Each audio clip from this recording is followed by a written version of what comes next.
Well, hello everyone, International Master Andrew Martin here, and welcome to this set of repertoire ideas for Learn Chess. Eventually, all these repertoires are going to be developed into Foxy opening DVDs. I've got 4 repertoires for you. We're going to be looking at an E4 repertoire for white, taking into account all of black's major responses. If you don't like that, we're going to be looking at a D4 repertoire for white as well, which involves Queen's Gambit positions and white playing C4. I believe this is possibly the first time this has been tackled in DVD form. And for black, we're going to be looking at a classical repertoire after white plays E4, involving the move E5. And just dropping back, we're also going to be looking at how black should meet D4, and in this case, I'm going to be recommending D5 and classical Queen's Gambit structures. All these ways of playing for black are very reliable. So that's what's in store, and I hope you will have a very good time digesting this information. You should have plenty of surprises for your opponents up your sleeve if you take into account my suggestions.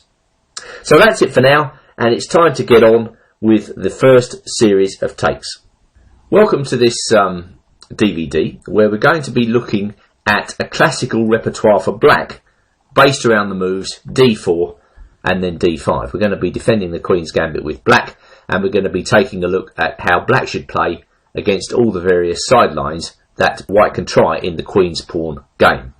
And the first one I'm going to look at is the London system with Bishop F4, a move which is particularly popular among club players, and will be especially so in 2012 because at the time of recording, ChessBase has just issued a small DVD on the subject by the Danish Grandmaster Henrik Danielsen, where I believe he's recommending this line for white.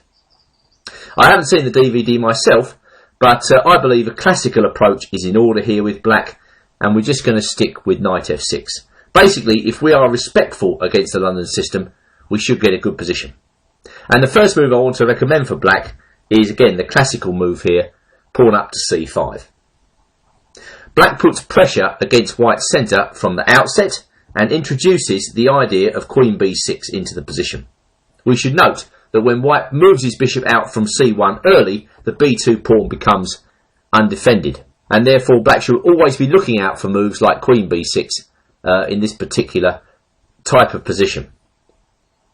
Now, the London system can be very dangerous to the unprepared player. What black's got to do is not to castle too early. You can often find black casting on the king side straight in to a massive king side attack from white. Basically, white intends to develop by very simple means. He's going to go c3, he's going to go bishop to d3, knight to d2, and he's kind of waiting for black to castle. Then he's going to try and push the king side pawns forward with h4 and g4. So against this backdrop, c5 makes a lot of sense because we're putting pressure in the centre to try to dissuade white from this automatic pawn push on the king side. Now, white has 2 decent moves in this position, and the first one I'm going to take a look at is the principal continuation, d takes c5. Obviously, if this move is good, then clearly we can't play this variation with black. But I believe that black has a good way to meet it. Just continue as if we're playing the Queen's Gambit with white, playing knight c6. And suddenly black has the idea of pushing up his pawn to e5 and simply taking that pawn back on c5. So if white comes this way, he's probably going to go bishop b5. That's the main line, and that is the way by which white can try to keep his pawn. Now I recommend the forcing move, queen to a5 check. I believe this is the best move in this position, and it forces white's hand. In order to keep the bishop, white's got to play knight out to c3. And again, I believe black should force the pace here by playing a6. Now white takes on c6, and then once again, if black is allowed to take on c5 in peace, he gets a very good position. So white's got to continue with slightly artificial moves here, queen up to d4. And now I recommend, very simply, pawn to e6. Well, again, white has to continue with forcing play. If he doesn't protect the pawn on c5, then he's going to get a lousy game.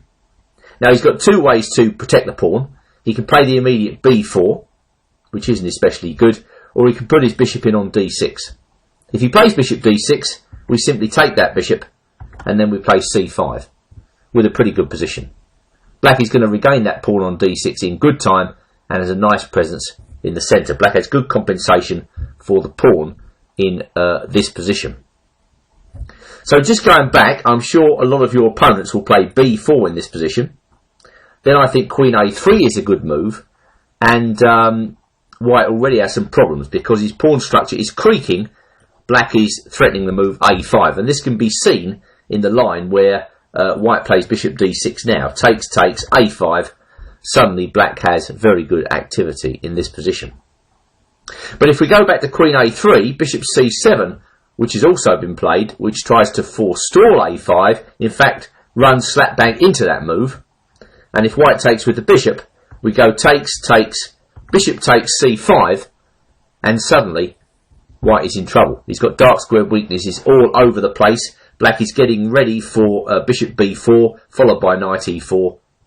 Despite the fact that white is the exchange up in this position, I think he's in desperate trouble. So that would be my recommendation if we go back to the opening variation after c5, when white takes on c5. Just knight c6 followed by queen a5 check seems to give black a very good game. Therefore, the main line is the stable c3, and I believe that's what a lot of London players will play. London players tend to play a lot of positions on autopilot. You know, when black plays c5, they're kind of automatically programmed to play c3. No matter, black can continue with knight c6, and black notes that d takes c5 in this position is again answered by e5 with a good game. So white again tends to play stable moves here, knight to d2. And now I'm recommending that black play classically with e6 and then play his bishop out to d6. This was played in the game Elyanov versus Gelfand, Moscow 2008. Both players are in excess of 2700, and we can say that if a 2700 plays this way with black, then he knows what he's doing. And the main point of bishop d6 is to force a slight concession. White's got to think about that bishop on f4. He can't just leave it there hanging in the air. What he does, he can play another pre-programmed London system move like bishop d3, but then we just take on f4, we take on d4, and white discovers that his pawn structure has been damaged. White hasn't really timed this very well. Black has a good position. However, white recaptures. White can take back with the pawn. We go queen b6. That's nice for black. Or we can take back with the knight. Again, we chop the knight off, and again, queen b6 is just nice for black. White can protect both his pawns with the uncomfortable knight b3, and then we just go bishop d7. Black is well placed. So this is a nice comfortable way for black to meet the London system. Just e6, knight gf3, bishop d6, and returning to Elyanov versus Gelfand, white decided just to retreat with bishop g3. But once white plays that move, we now see that he can't get his kingside pawn storm going, so it's time to castle. Black has forced the necessary concessions. White played bishop d3. Black now gets on with the classical move b6. The position has changed. Well, black's plan here is a fairly simple one. I think he probably wants just to play bishop b7. The queen can belong on c7 or more likely e7 in this position, and then black wants to bring his rooks to the middle. Elyanov castled. Gelfand went bishop takes g3 in order to keep his pawns intact. White's got to take back with the h-pawn, and now black went bishop b7. So Gelfand has found a very comfortable location for all of his pieces. He took on g3 because he wanted to play queen d6, and now he's certainly thinking about playing e5 if he can. So that's why Elyanov is trying to create a diversion on the queen side with b4. So Gelfand plays carefully with rook a b8. That's the type of move which club players find difficult to understand. But if we take it back, we see that white's idea is probably to take on c5 with the b pawn, and then probably to play rook b1. I would say that is white's plan, or possibly even queen b1. A major piece to the b file, so therefore black anticipates that move. So white leads up to playing e4, and now black plays e5 himself. Very good timing all the way through by black in this game. White plays the principal move b5, black plays the tactic e4, and when white takes on c6, black is ready to take black with the bishop. White takes on c5. Black recaptures with the queen. There's no way that white can keep his extra piece in this position. Instead, he's got to try and find a way to stabilise the position. So Ulyanov plays a knight to d4. Gelfand takes on d3, white recaptures, and now just bishop d7, controlling the knight on d4. We note in this position that despite black's isolated pawn on d5, white's got an even weaker pawn on the c3 square, and he's also got quite a weak pawn on a3. So I like black in this position, and black is leading up to putting pressure on c3. So white went knight d2, trying to liquidate by preparing the move c4. So black stopped him by playing b5. Knight e2 was answered by rook b c8, and knight f4 by queen c5. Just a question of which pawn is weaker here. Well, white's queenside pawns look far weaker than black's pawn on d5. White tries to defend that pawn. Black just plays another careful defensive move here, and after knight b3, Gelfand is happy to exchange the queens.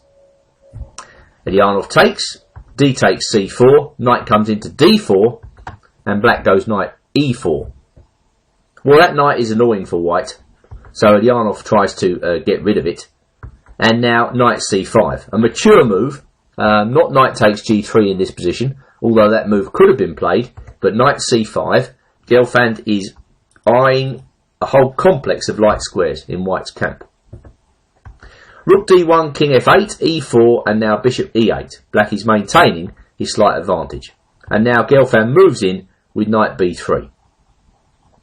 Well, of course, if white takes that knight, then fire opens up against c3, and we've got this monster passed pawn to deal with. So Ulyanov prefers just to play rook a b1. Black takes on d4. White recaptures with the pawn, and now Gelfand pushes on with c3. Rook b c1 was answered by rook c4, and knight d5 by doubling up. Now we see the careful point of king f8, knight forks on e7 aren't permitted. So white goes rook d3, c2, rook d2, and now what's going to stop white from just taking that pawn back on c2? Well, black has considerable pressure in this position. For instance, white can play a move like knight e3, but then we play rook c3. And yeah, this is quite dangerous from white's perspective. So king f2 was played. Black went a5, white went knight e3 now. Rook a4, a different location for the rook. White took on c2. There was a liquidation. And now black has a bishop and two outside passed pawns for white to worry about. Ulyanov tried to get active.